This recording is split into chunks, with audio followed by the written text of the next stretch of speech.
welcome back to Fish Out Northwest. We're now live here in the bait lab, and I'm going to talk a little bit this week about some options you have when pursuing steelhead, especially as we get into this time of year and we're going to be going after those wild fish. Soft plastics, worms, soft beads, egg clusters, those types of things are a great alternative to add to your repertoire for presentation-wise when you're pursuing steelhead. So we have a number of items on the table here. Most of it is provided by WFO, and their worms and egg clusters and options that they now produce are just absolutely second to none. The amount of colors that they have in their worms that you can utilize when pursuing steelhead for all water conditions is absolutely fantastic. So one of the bigger questions we get here at Fish Out Northwest is, well, how do you rig them? How do you fish them? Do I drift them? Do I bobber dog? Do I fish them suspended? Yes to all of that. Tonight I'm just going to cover a couple simple ways to rig them. I'm not going to put any on jig heads or jig hooks to show that you can fish a worm body as a jig. I think most people got that one pretty well nailed down. Pretty simple option that you can utilize. I'm going to show you how to string worms onto your leaders, how to fish them inverted, how to tie and fish a double rig with soft plastics, albeit a worm and perhaps a soft bead. So one thing I want to look at is, I like to take these soft plastics and oftentimes I will use them for bobber dogging, or I'll even drift fish them. But for bobber dogging, it's our typical setup. Got our sliding float and our stick lead, and we're just talking about rigging this so we can fish a worm under our float on about a 28 to 30 inch leader. And when that's done correctly, or when that's rigged, that is simply going to hang somewhat inverted, kind of halfway up the leader. I put on a corky or a cheater or a fish pill, some type of fish or some type of buoyancy between the hook and the worm. It does a couple things. It adds a little extra buoyancy to it, but it also gives that a head on that worm. It gives it some additional contrast if you choose to mix and match colors. It also helps keep the worm from ripping off your line and going down the hook. It puts a nice bumper between your hook and the worm by putting simply on, again, a fish pill, a cheater, or in most cases I will use a little corky by YBC. So how do we get there? Well, it's pretty easy, okay? In most cases, you're going to want to use a worm threader. It makes life a whole lot easier. And simply by taking a leader, I got a pre-tied leader here with about a 28-inch piece of monofilament on there. I'm running 15 or 20-pound test depending on the size of fish that we're going after this time of year. I might even bump that up to a good 20-pound just to ensure I'm going to get the bigger fish out of the wood. Now I get that hook tied on there. Now I'm going to put on a corky, and this one I put it on basically upside down, which is the top end. Recognized on corkies, your top end, your finish end typically goes up, but in this case it's going to go down because this is fishing inverted. I'm going to slide that all the way down the hook and just leave that laying there for a second. Now I'm going to take my worm, and you can pick any color, any size. I'm coupling this purple worm with a chartreuse tail with a black corky with some chartreuse in. This is creating a little presentation of contrast as I put this all together. Now I take my worm threader. You can hold the worms and try to feed them on. Oftentimes you're going to find that you're kind of up and down, and that forces your worm to be on there not exactly straight on through. We want to try to get that straight through the middle so that the leader going through the worm isn't close to any side or surface of the worm, if that makes sense. I want to try to capture that right down the middle. I find it easiest if I leave the flat side lying right down on the table or whatever it is I'm utilizing to rig this up. And I'm just going to take my worm threader, find the middle of the worm up front, and we're just going to hold that nice and level, and we're going to push that on to about this midway point on the worm. Okay, if I go a little high, I can back it out, and I can kind of push that on through, keeping it in the center. Now I'm going to flip this over and I look.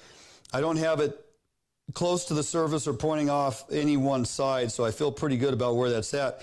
And I'm just going to try to hold that in the middle and pop that on through, slide it down to the very end. Now my worm threader has a nice hole or an eye in the end of it, just like a big needle. Basically, it's all it is. So now I take the end of my leader and I'm going to put it through the eye of this big needle, and I'm going to simply carefully just slide this down so I don't tear the worm or do any extra damage. Now, instead of just ripping this down the line, I like to put my thumb over the hole that is created and hold that in check as I draw the line through there, okay? Now, just butt that up on the very end, and basically that is ready to fish. Now, it will basically hang when it's suspended somewhat like that. You could actually fish that under a float if you wanted to, but it doesn't have enough weight. It's almost a neutral buoyancy. You add a hook, it puts a little weight on it, but I typically don't just fish these suspended under a float because it takes forever to get down. You don't have any weight on there. You could put a split shot or something on there to help get it down if you wanted to fish in that regard. But for me, most of the time, 99% of the time when I'm fishing this particular presentation inverted on a corky head, I am fishing that either drift fished or more than likely I bobber dog it, okay? So now you just simply tie that onto your swivel under your float and you're fishing. That's an inverted style. It works very well. As that moves through the water, it has a lot of natural action. It just kind of rolls and tumbles and the current moves it around. Seldom does it get hung up because the buoyancy of the corky or the cheater and your worm keeps that hook up off the bottom, and it does very well. Again, mix and match your colors to create contrast in all your options that you have. This red and black tail, simply put with a white corky or cheater on the head, creates that color contrast in that nightmare jig pattern that's been so productive for so many years for so many people. So mix and match, pick your colors, figure out what you want to put on there, and it works fantastic. Now, let's talk a little bit about, move that out of the way, let's talk a little bit about soft plastic beads, okay? So soft plastic beads have been around for quite a while. B&R is doing a fantastic job, and they have a lot of options to choose from. You can get different size kits from them and whatnot. Turn that upside down. All different colors and a lot of options, peaches and pinks and pearls, pearl pink, a lot of options in different sizes that you can choose from. This is a 20 millimeter bead, and the nice thing is they've also come out with these T stoppers that you slide on your line, so you no longer have to use bobber stops and various things to hold them in check. You want to pin these beads 2 to 3 inches or so above your hook. This is a wide gap hook, which really works well when you use these bigger beads, and you simply slide that T down your line, then you're just going to put this bead on there. These beads all come with a hole right through them. It's easy to thread your leader through there. And now we're just going to pin that on there. That thing will fish all day long, and it does very well. It holds up very well, and is, again, neutral buoyant with a hook on there. It definitely kind of moves around in the water and seldom gets hung up on the bottom. So the soft beads work well in their buoyancy, their color attractability, and how much they move naturally in the water. Just don't put an oversized hook on there. Typically I'll fish a size 1, sometimes a size 2, but typically I'll fish like a size 1. Don't generally go up to a 1/0 unless I'm pursuing much bigger fish out on the coast. And I want to make sure I got a big, strong hook that is going to hold up on them bigger fish. You don't want wire-thin hooks bending out because you've come to the game underhooked, so to speak. So something to think about on your soft beads. Now, one thing that will happen on your soft beads when you are fishing them is that they can get hung up from time to time. And when they do, sometimes you're going to find that, let me set this down, that the bead will pop down past that T. So if you look at that, that is rigged incorrectly because here's my hook. The bead should be down here, slightly above my hook, and that T stopper should be underneath the bead, right? So this is a situation where I was fishing, perhaps it got hung up, I pulled it out, and it actually caused the bead to pop down below the T-stop. That is not a big deal, and you don't need to cut this off and put on a new bead or a new hook and setup and leader. Simply all you need to do is you slide this all the way up to the top, right to where it's going to stop against your swivel and your knot. So now my T-stopper is all the way up there. Now I have the bead all the way down at the hook. I'm going to slide it all the way up the leader. Okay, so now I have this in reverse order against the swivel, T-stopper, and bead, and I literally can push on this and pull it until it pops the stopper to the bottom side of the bead where it's supposed to be. Now I can just nice and gently slide this on down and reposition it. As you can see, I'm pulling that down the leader, and I'm going to put that back. at the appropriate distance from the hook, which is going to be 2 to 3 inches, and I'm back to fishing. And that still grips relatively well. You want a little bit of friction on there so it holds in place, isn't sliding up and down all the time. So when you find that you get hung up and you pull it in and your bead is now hanging down here on your hook and your stopper is up the line, don't waste your time and recut it and redo the whole thing. Simply push that stopper all the way up to your swivel, pop the bead back over the swivel, and then slide the entire unit back down to your line. Get it in the correct area to where you want to fish. So now that I have my bead in position and I'm fishing a single presentation, but I've talked to you guys in the past about bobber dogging and how effective it can be to fish a double rig. A lot of guys don't know how to tie a double rig. This is a really simple way. So I like to typically fish a rag or a yarn ball, big yarn ball, or a bead of various sizes as my first presentation below my float. If I'm going to fish a worm, I'll either fish it single, or if I double it up, it's going to be the second presentation in line, because I want that worm being out there on the end of the line where it can naturally float around and wiggle. If I tie it into the middle of my presentation, it doesn't have the ability to move around as much. So typically I'll fish one presentation up higher, and if I'm going to fish a double with a worm, the worm goes on the second presentation. So how do we do that? So again, I rigged this purple worm with black head, color contrast. I'm fishing a pink bead, and between those two, I'm offering quite a few different options as far as color and what it's given me as far as options to look at. So when I look down at this and I have the purples and the pinks, I feel pretty confident that I'm giving them more than just one solid color to look at over the presentation of multiple lures here. So now, how do I tie this leader onto this hook that is going to be effective, strong, and not break when I get fish on? Okay, so the first thing I'm going to do is lay the leader over the top of the hook. All right, and I'm going to hold it.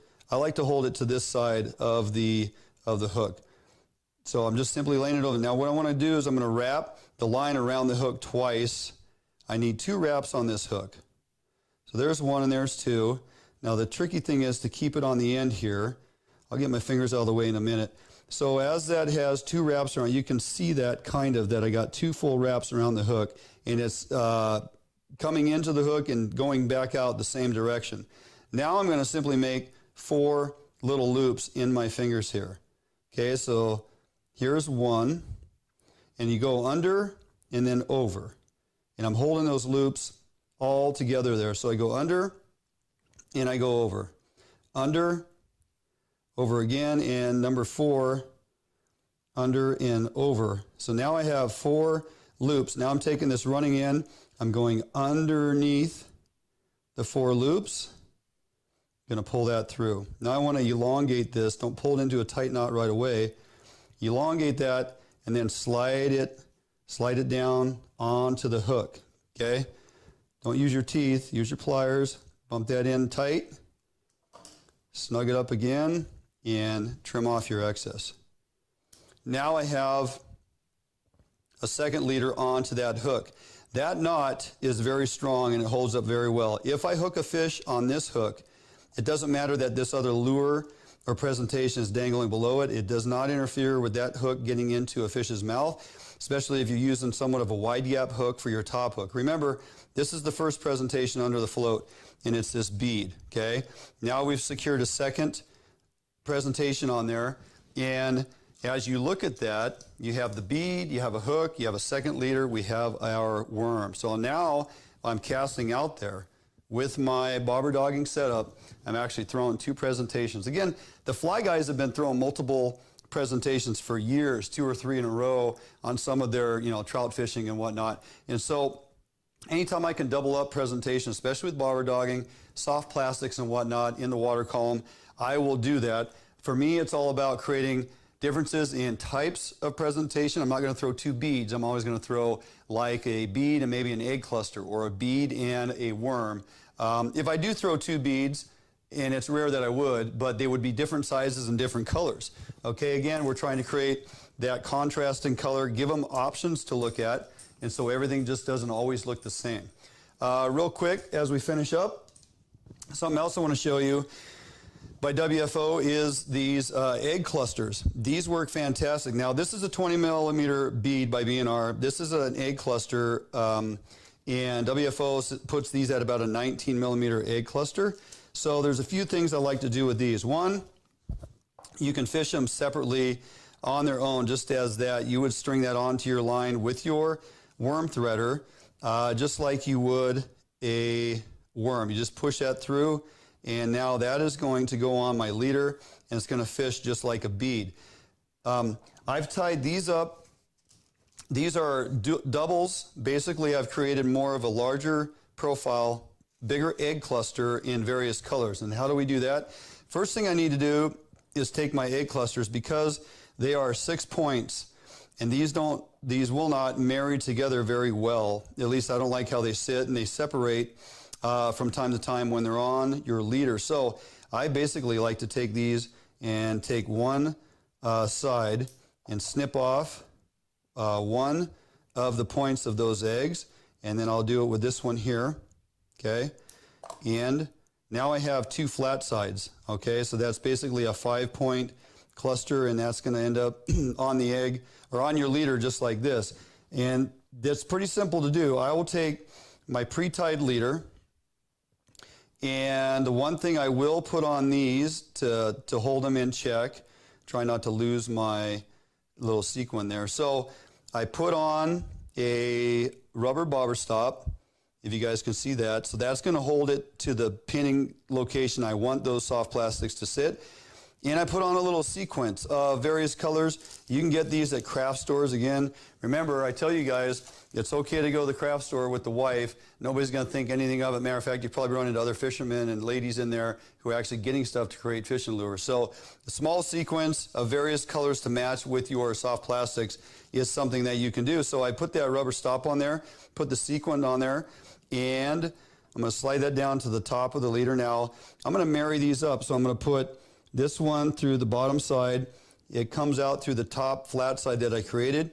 And then I match this from the flat side that I created and out through the top, just like this. I'm going to slide these down to the eye and the needle once again. And if I can find that on the top there, I'm going to put that through and slide those on. Okay, so now I just slide those on down to the leader. And now, instead of a 19 millimeter, if I have a little dirtier water or a reason to have a larger profile, depending on which colors I also select, because WFO makes egg clusters in a number of really good colors, I have now created something that looks to me like a very natural small cluster of eggs that most steelhead would definitely go after. And I just like the presentation of that dual on a single line like that. I think it looks very natural. It's neutral buoyant. Once again, it definitely floats the hook up, keeps it off the bottom, and they fish very well. Definitely fish are attracted to them. And if you're fishing in an area that still allows for bait and scent, by all means, go ahead and put a little bit of scent oil, you know, some Mike's sand shrimp or even some krill onto these egg clusters, or believe it or not, even earthworm. Mike's earthworm is a scent that not too many folks use for steelhead, but you should. So the dual egg cluster on a single leader works very well. Now I can run that with a bead, obviously different sizes and different colors, again creating that color contrast, but it gives you another option that you can use when utilizing soft plastics, and especially the soft plastics from WFO. So hopefully that gives you a little insight on some methods or uses for your soft plastics, whether you're going to fish your worms inverted. Again, you can also put those onto a jig hook and, you know, cut the worm a little short, feed it onto a jig hook, basically fish that like a jig, just a wormtail on a jig hook. Very effective for steelhead, especially when you're hitting pockets. Fishing around boulders and structure, suspended on our float works really well. Don't be afraid to use blacks with these chartreuse paddle tails or that bright pink. Those are deadly combinations, especially when you put them on the jig heads with contrasting colors. So again, some options to think about. That's how I like to rig some of my worms and my soft plastics. Give it a try. Pick up some WFO products pretty much everywhere or anywhere. Check them out online. Go to their Facebook page, give them a follow, and follow us each week right here on Fish Hunt Northwest out of the Bait Lab with another weekly how-to.